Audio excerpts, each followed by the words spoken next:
अरे मनोज तिवारी जी का क्या है, मनोज तिवारी जी तो नाचने गाने वाले हैं।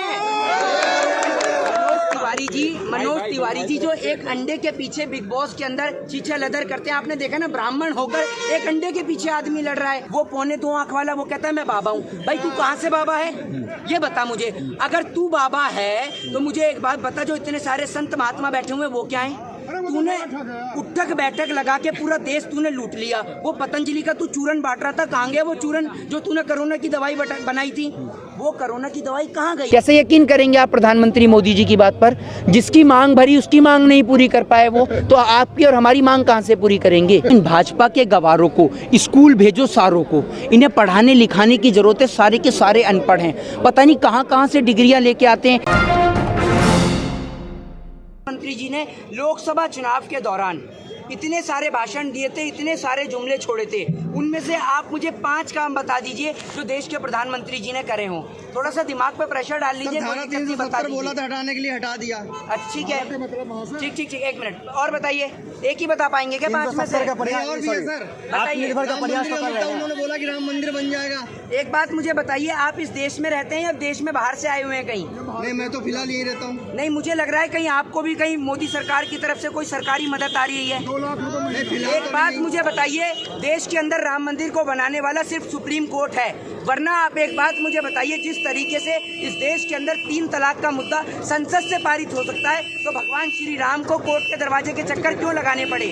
मोदी जी ने बनवाया है। अरे मोदी जी की औकात नहीं है राम मंदिर बनाने की, ये देश को तोड़ने वाले लोग हैं। और आपको बता देता हूँ मोदी जी की एक छोटी सी पॉलिसी, ये वोट मांगते हैं सीता के पति के नाम पर और काम करते हैं नीता के पति के नाम पर। और नीता के पति समझ गए आप कौन? अंबानी और अडानी, ये उनके नाम पर काम करते हैं। आत्मनिर्भर बनाने का प्रयास तो कर रहे हैं प्रधानमंत्री। आप बन गए आत्मनिर्भर, तो आप भी अपनी पापा जी से कहिए कि अपनी मम्मी को छोड़ दें, बनाइए होते हैं आत्मनिर्भर। क्यों नहीं बनाते उन्हें आत्मनिर्भर?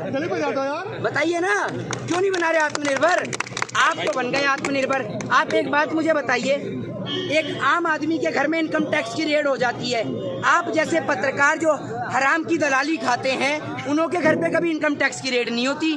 देश की सरकार कभी नहीं पूछती, इनकम टैक्स वाले कभी नहीं पूछते कि एक पत्रकार जो 50 से 60 हजार रुपए महीना कमाता है, वो कैसे ऑडी, मर्सिडीज और लैम्बोर्गिनी खरीद लेता है। वो पैसा कहाँ से आता है? वो पैसा वहाँ से आता है जब वो सरकार की दलाली करते हैं, अंबानी और अडानी की दलाली करते हैं, 2.25 आंख वाले बाबा रामदेव की दलाली करते हैं, भारतीय जनता पार्टी के राज्यसभा सांसद सुभाष चंद्रा की दलाली करते हैं। तो पैसा आप लोगों की जेब में ही आएगा, हमारी में नहीं आएगा। व्यापारी है, देश में व्यापार कर रहे हैं, तो क्या दिक्कत है? सोशल मीडिया पूरी तरह निष्पक्ष है। आप सोशल मीडिया के ऊपर कोई भी आरोप नहीं लगा सकते कि मोदी की बिकी हुई मीडिया है वो। अच्छा, तो आप एक बात मुझे बताइए, मोदी जी की बिकी हुई मीडिया नहीं है तो भारतीय जनता पार्टी के राज्यसभा सांसद सुभाष चंद्रा जी से कहिए अपने चैनल जी न्यूज को बंद कर दें।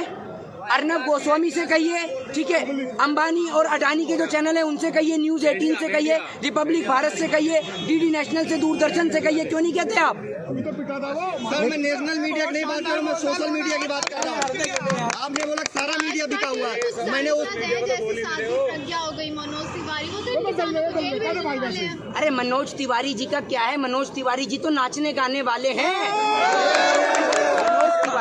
मनोज तिवारी जी जो एक अंडे के पीछे बिग बॉस के अंदर चीचा लदर करते हैं, आपने देखा ना, ब्राह्मण होकर एक अंडे के पीछे आदमी लड़ रहा है। और वो गाने कैसे एक सांसद को ऐसे गाने बनाना शोभा देता है। वो कहते हैं बेबी दारू पी के नाचेलू।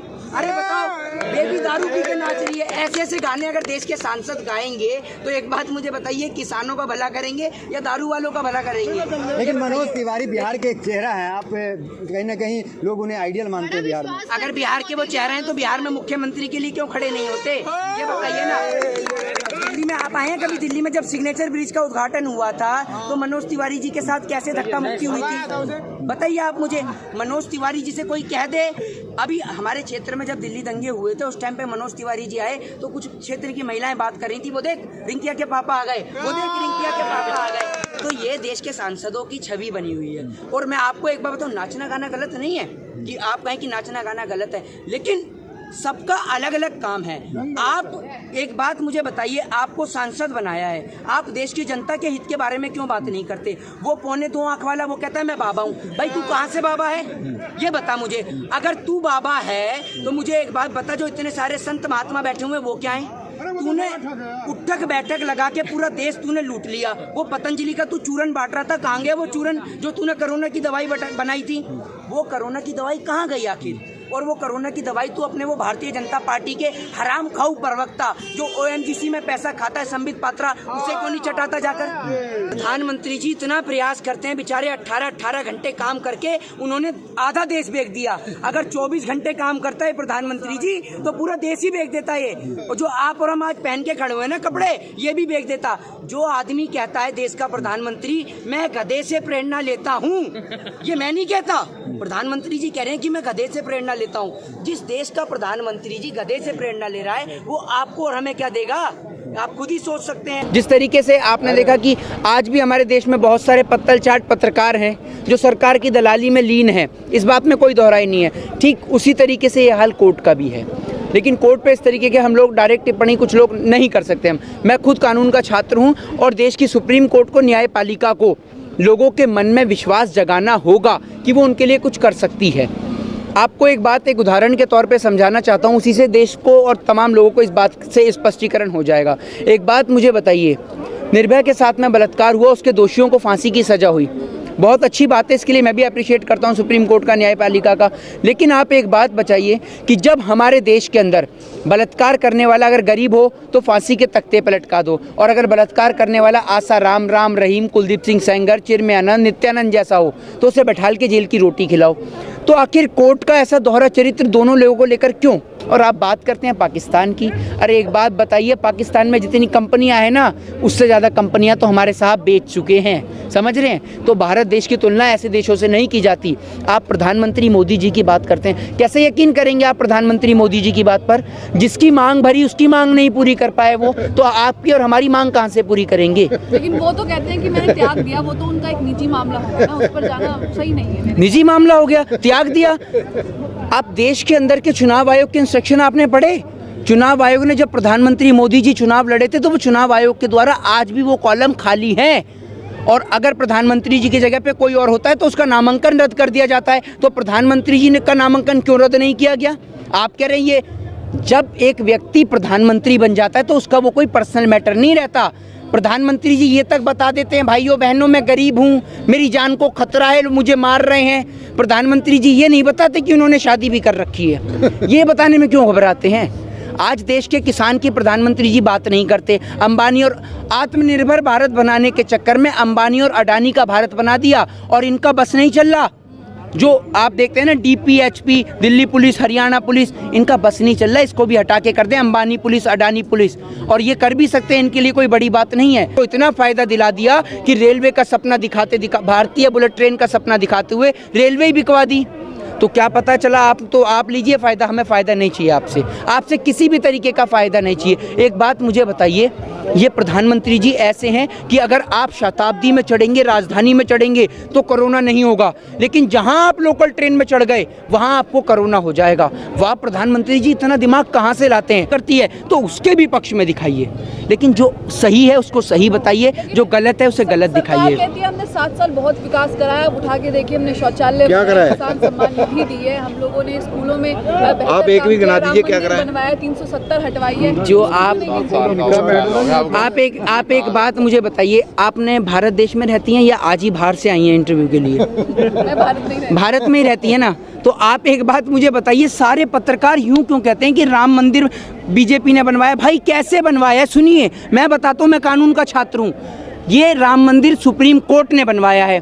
अगर राम मंदिर प्रधानमंत्री जी बनाते तो 300 से ज़्यादा इनके पास सांसद हैं। जिस तरीके से 3 तलाक का मुद्दा पार्लियामेंट से क्लियर कराया ना, तो भगवान श्री राम को कोर्ट का दरवाज़ा क्यों खटखटाना पड़ा?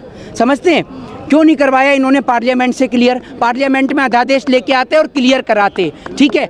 और आपको एक बात बता दूं, तो देश का इतिहास पढ़िए, धारा 370 के बारे में रीड करके देखिए। जिस टाइम पे लगी थी, जिस टाइम पे आपने देखा होगा कि 365 जो देसी रियासतें थी जिनको मिलाया सरदार वल्लभ भाई पटेल ने, तो आप पढ़ के देखिए कि अगर धारा 370 लगी थी तो क्यों लगी थी, और देश का जो बंटवारा हुआ था वो भी किन लोगों के कारण हुआ था। और अगर शहीद भगत सिंह के खिलाफ जिसने विरोध में गवाही दी थी वो सर सादीलाल कौन था? वो RSS का था, समझ रहे हैं। और शहीद भगत सिंह का केस किसी हिंदू ने नहीं लड़ा था, वो मुस्लिम ने लड़ा था। तो ये भारत देश है। जब एक परिवार के अंदर 4 भाई आपस में लड़ते हैं, वो घर तरक्की नहीं कर पाता, तो ये तो हमारा देश है ना। कि सुनिए मेरी बात, आज आप ये देखिए कि जिस तरीके से लोकल ट्रेन नहीं खोली गई, आज स्कूल बंद है देश का, क्योंकि अगर पढ़ेगा इंडिया तो भाजपा से सवाल पूछेगा इंडिया। मैं तो सबसे पहले यूँ कहना चाहता हूँ, इन भाजपा के गवारों को स्कूल भेजो सारों को, इन्हें पढ़ाने लिखाने की ज़रूरत है। सारे के सारे अनपढ़ हैं, पता नहीं कहाँ से डिग्रियाँ लेके आते हैं। एक वित्त मंत्री है, वो ऐसी वित्त मंत्री तराशी है, वो कहती है मैं लहसुन प्याज नहीं खाती। ऐसी वित्त मंत्री तराशने में मेरे ख्याल से मोदी जी ने चिराग लेकर गए होंगे, तभी ऐसी वित्त मंत्री मिली है। सभी अहम खबरों के लिए न्यूज़ MX को सब्सक्राइब करें, साथ ही बेल आइकॉन को जरूर दबाएं। लाइक, शेयर, कमेंट करना ना भूलें।